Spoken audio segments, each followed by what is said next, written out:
One of the things I read last night actually, that there was a press release on a French. I don't read French, but it was translated, and one of the things that said was there was a signing of the first ever Cree National Park in Quebec. But before we talk about that, can you introduce yourselves? What do you do? And All right. Well, it's a pleasure to be here. I'm John S. Matthews. I'm the current Deputy Chief for Mistissini. Wajik. Bethaksana. My name is Kathleen Wooten. I'm the former chief of the Cree Nation of Mistissini. Kathleen Jolly Wooten, Tsungasun, Mistissini, Nochin. Weskits and the Bedweskits. Ndi stats code makan John Launchap Jisangasun which makan got stats code. Oh, good afternoon, I'm sorry, Andrew Kuhn Singason, I couldn't tell you semi chance, Notary Thomas Kuhn, I think I Tausian. I did Davidson, he's a coordinator of economic development, EDO. Before I became EDO, I worked for the tourism office for a period of about 13 years. And during those 13 years, that's when I was involved with negotiations for this park project. Thank you. My first question, why this park? The park itself, as we go back to the, as mentioned, 20 years before, it was a file that was in the making for a number of years. And back then, I'll hand it over to Kathleen in a bit. Back then, there was an approach by the government of Quebec reaching out to Mistissini on the possibility of having a park within the province of Quebec. As you know, there are a number of parks across the province-wide. A number of parks that are national parks, that's the term that they use, within the province of Quebec.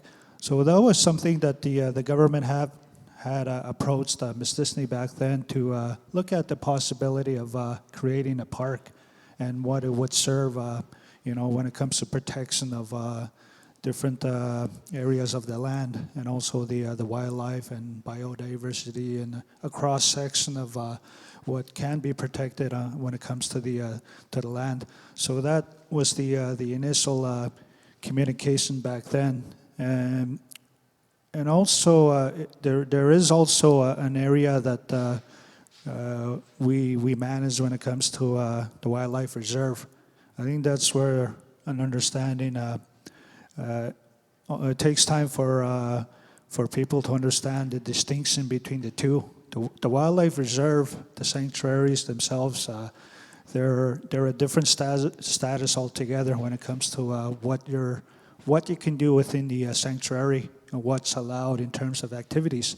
Whereas the park itself, it has a higher level of protection status through the Parks Act and different forms of legislature within the province of Quebec, and any other regimes that are also part of the application. Those are the areas that the government of Quebec approached Mistissini to have those discussions and possibility of creating a park. So from here, I'll hand it over to Kathleen. Thank you, John. So back in 2002, when I was elected as Deputy Chief for the Cree Nation of Mistissini, I was given this file to I guess, work with our local people and also representatives from Quebec to negotiate the park. The idea of the park for us was to reclaim our sovereignty over Category 3 lands. As you know, under the James Bay Northern Quebec Agreement, the land regime is categorized into three different categories of land. And category 3 is specifically, I guess, administered under the government of Quebec. And for us, the park meant as a way to reclaim our sovereignty of our traditional lands. And the other thing regarding the park, it was really important that that our people continue to be able to hunt, even if their trap lines were within the limits of the park. And we wanted to make sure that the rights that were entrenched in the James Bay Northern Quebec Agreement would continue to exist for our people, no matter if their trap lines were within the park. So that was the main thing, because we told Quebec at that time, if our people are not allowed to continue to hunt within the park project, within the park limits, there will be no park. We told them that you are not going to have support for the park if our people are not allowed to continue to hunt on their trap lines. That was the position that the Cree Nation had regarding the negotiations for the park. Andrew, Kathleen mentioned about the hunting.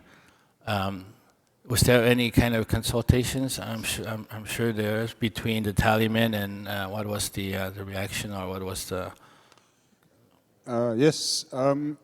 At first, I remember the first couple of meetings we had at community consultations with our tallymen. Okay, and that was the main concern, because they knew the term park it's like, you're not. The first question was, are we allowed to continue our hunting and trapping rights? And it took us a couple, maybe 3 or 4 meetings to really convince them, yes, because we're going to ensure that any documentation, for example, that's created out of the park, that's going to be always recognized on paper and written, okay? Yes, you'll be able to hunt and trap and continue your traditional lifestyle. Because we've always also used the term of, like the James Bay Agreement, says it still supersedes the park policy, the Quebec policy in our territory. So yeah, there was a bit reluctance at first, but through regular consultations, which is what the tallyman had asked for at the time, that's how we got the approval process going with the tallyman at the same time. Yeah. Thank you. What kind of steps did it take you guys to get from there to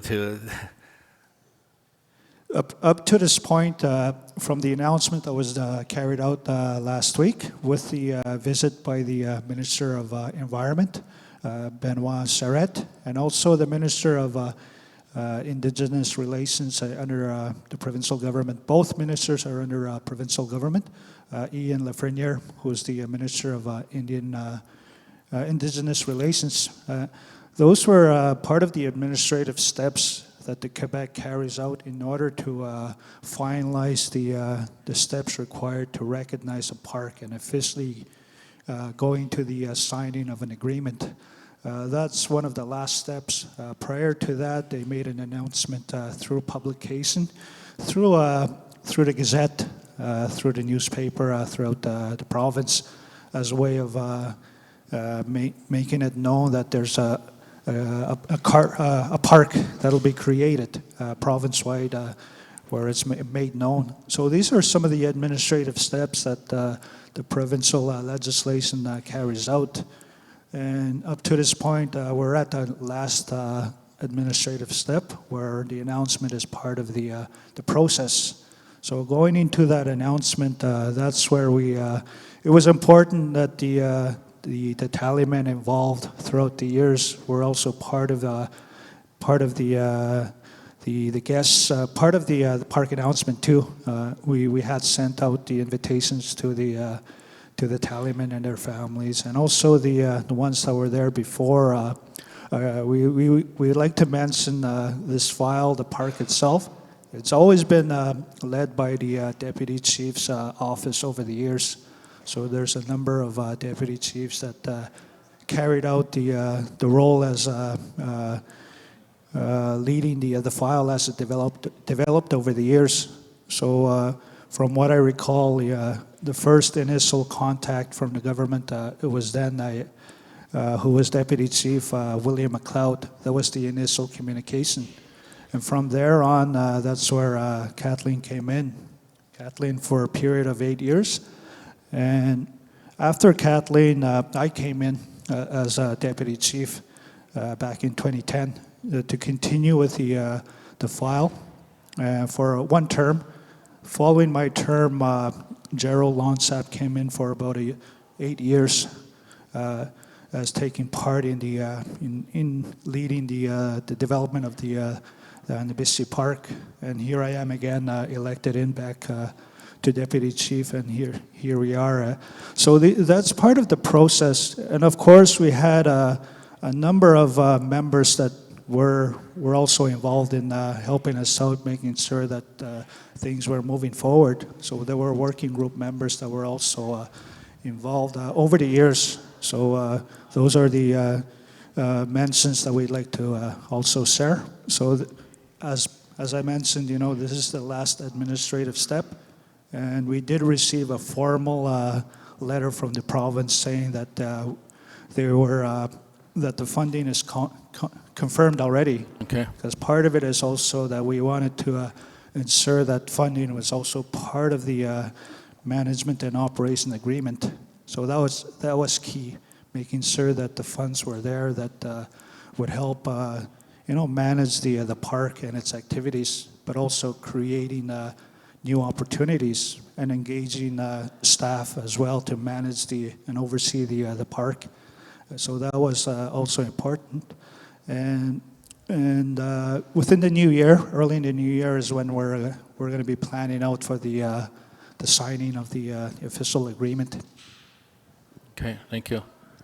Just to give you an idea, from 2004 to roughly 2012, we had about 45 meetings between the government and Cree Nation of Mistissini to negotiate this management agreement that was signed just the announcement of the park there. It took that many meetings, so a lot of back and forth meetings between those years. Like I know by fact we had about 45 meetings during those years. 45, yeah. Wow. 45 meetings, yes. A lot of back and forth, yeah. Okay. Kathleen, is there anything you want to conclude with that? Well, I think one of the important things to remember is that historically our people were a nomadic people. They moved from place to place throughout the territory. And living that nomadic lifestyle was a way of our people to practice conservation and preservation. And the park, the Nibiischii Park, is a modern version of that nomadic lifestyle that our people used to follow. The nomadic lifestyle allows a nation to allow its land to replenish itself by moving from place to place. They didn't stay in one place too long. So it allowed the land to replenish itself, and now the park will allow us, even though it's going to be a living, an inhabited park, we will still allow our people to practice how our ancestors used to live on the land. So that's one important thing I want the people to know and to hear about. Our people did practice conservation and preservation long before the Europeans arrived in our homeland. Thank you. We did earlier. We did a segment, not a segment, but rather a presentation earlier. Me and Christine. Nibiischii is where we do some of those land-based programs, and now I see a whole bunch of stuff going on with the camp. It's a very beautiful place. One of the things I'm curious is, what does Nibiischii mean? Nibiischii means land of the origins of water. Okay, One of the things I also serve that I didn't mention is I am the president of Nibiischii Corporation. So we offer many fishing packages, camping packages to go in. We also have floating cabins that we offer as a service. If you want to go fishing on Canada's, Quebec's largest freshwater lake, Mistissini Lake, no, Nibiischii is your stop for that. So again, the meaning of is and it's important for us because those watersheds, that's where Mistissini Lake is fed from, okay? It's from through Timiskaming River and Otis Mountains. And it's really important for us to keep the lake from development because our lake is our history. That's how our history is surrounded by the lake. So if you ask them, okay, does one Talaman claim Mistissini Lake? They'll say no, it's the people's lake. And it's always going to remain the people's lake. I'll give you an example. 2002, the préserve agreement is going to be announced. And then the Grand Chief announces a meeting in Mistissini. The first question to the Grand Chief is, what's going to be the impact of Mistissini Lake? Just to give you an idea. It doesn't matter what kind of numbers are going to come out from that préserve agreement. Our concern was, what's going to be the impact on Mistissini Lake? We have a lot of pride on that lake, that's for sure. Yeah. You mentioned development. So this national park will not protect from development, right? That's what I mentioned earlier. There's the distinction between a wildlife sanctuary. Okay. It has a different level of status when it comes to the different set of regulations under Quebec. Under the Parks Act under Quebec, each of the parks throughout the province, the level of protection is one of the highest.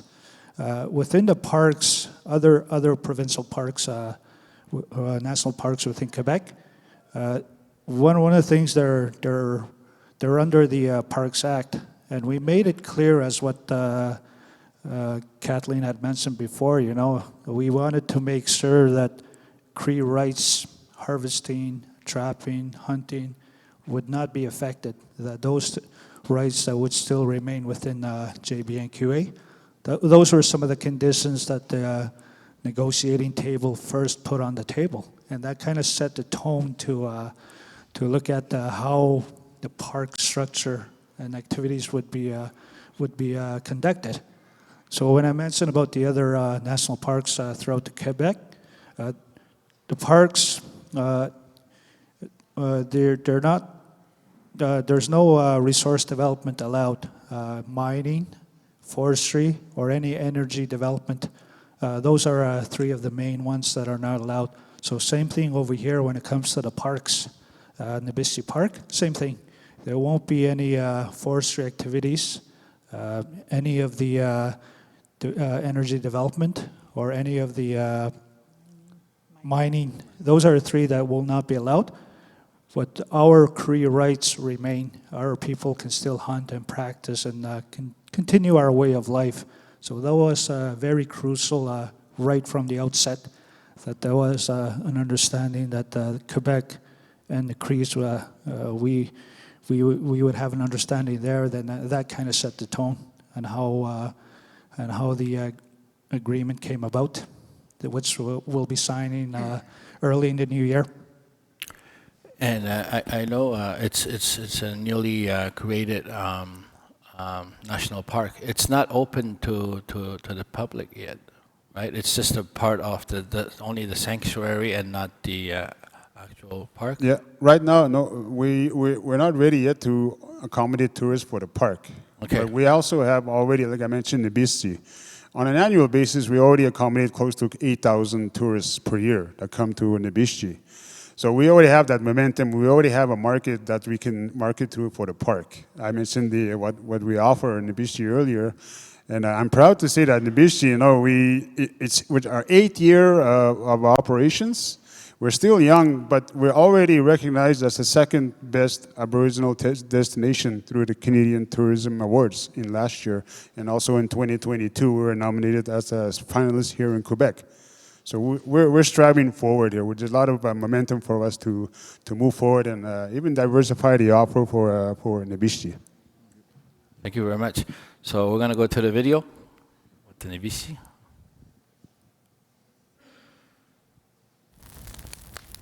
My dad used to tell me, continue respecting the elders. Continue listening to them, to what they say. That's how I got to know our way of life.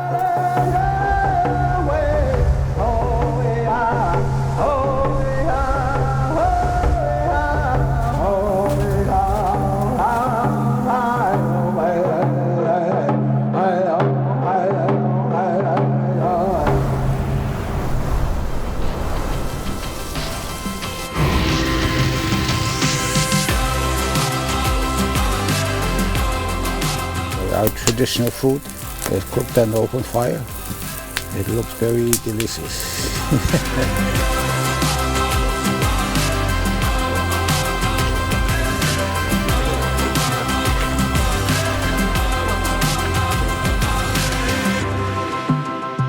I've never done snow yoga, but there's a first for everything.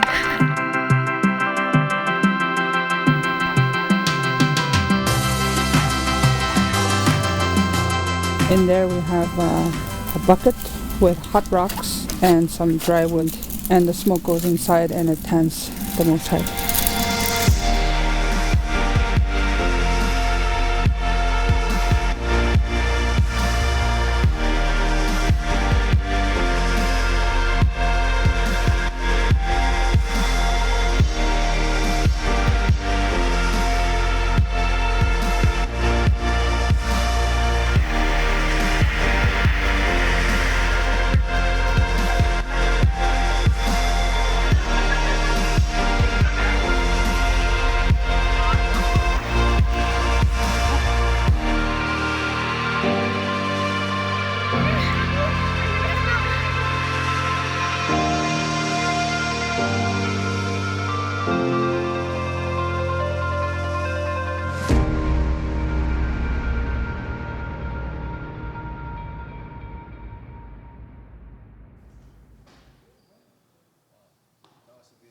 A landscape.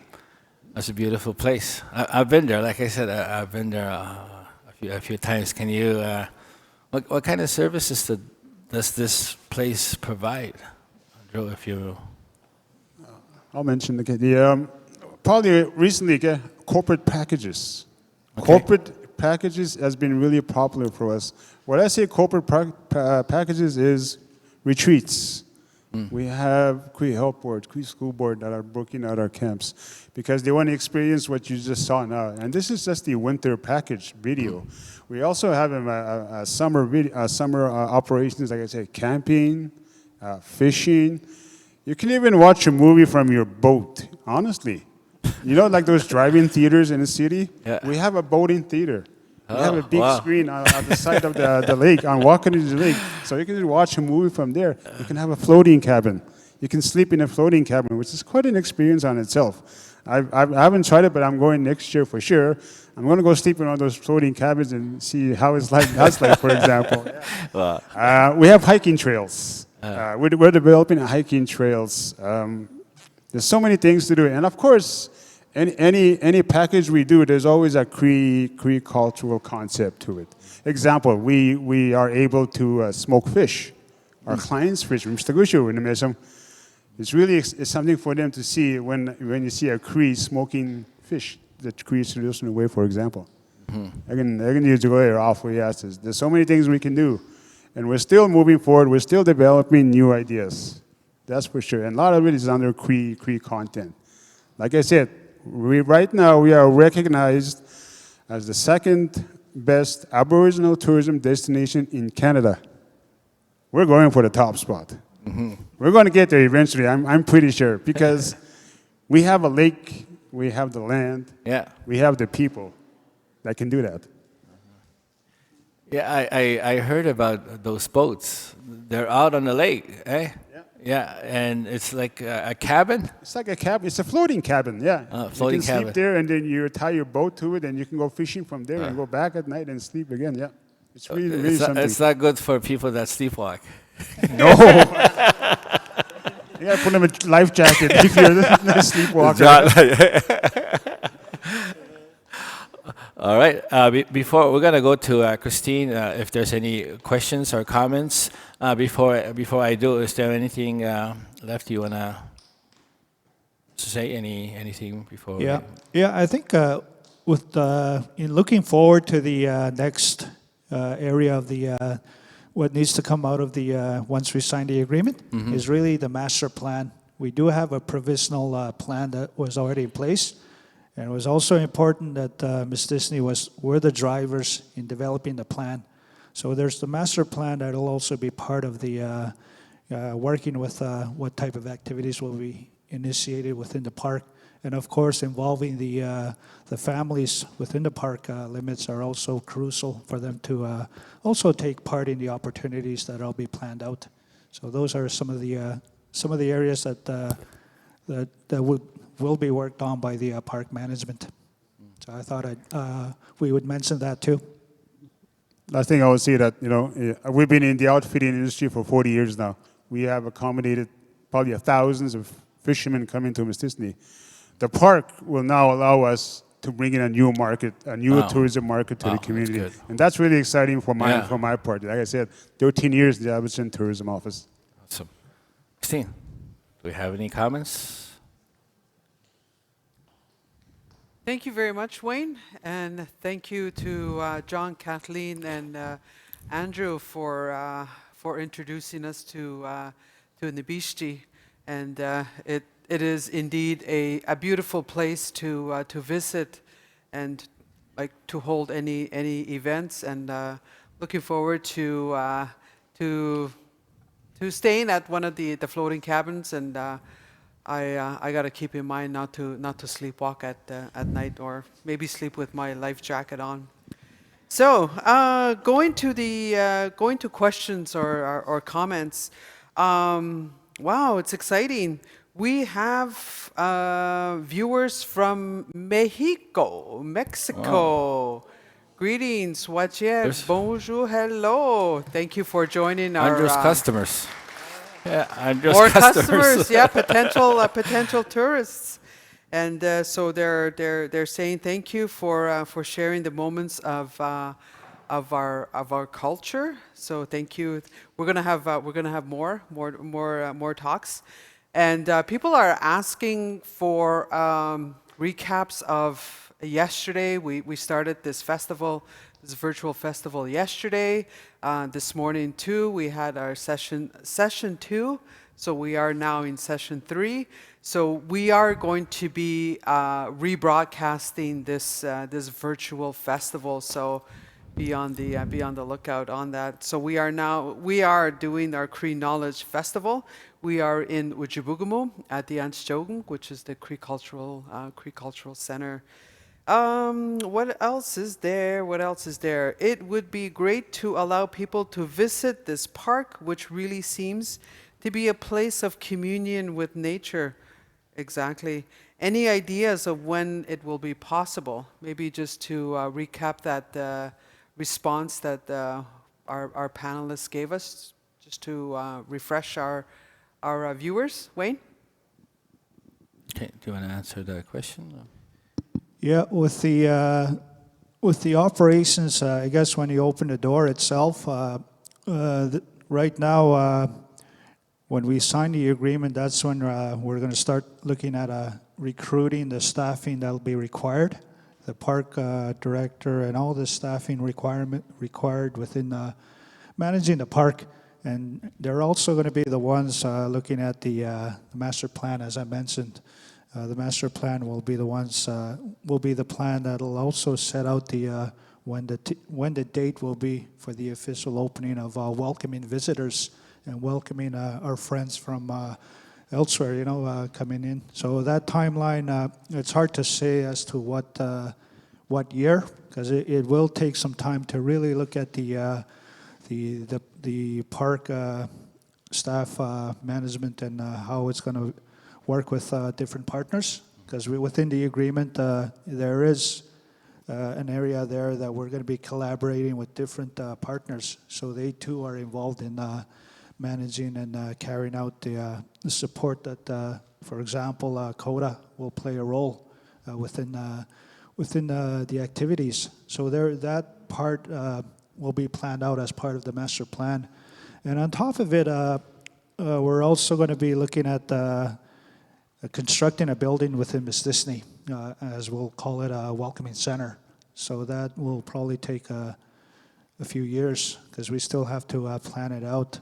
So again, I refer back to when we do the signing, official signing, that's when the steps will follow. Our administrative team will be the ones carrying out the planning and coming up with the concept and eventually the plans and specs of the building. So that may take about 2 years to build the facility where it's going to house the park management and staffing. So right now it's kind of hard to say as to when we're going to open the doors. So that still needs to be planned out. Thank you. Thank you very much. It's a very exciting moment and proud moment for your community. And I guess you'll be expecting some guests from Mexico. I gotta learn the Mexican language first. Yeah. All right, thank you, John, thank you, Kathleen and Andrew. And now we'll go to a video from Chief Clarence Jolly from NEMSCA.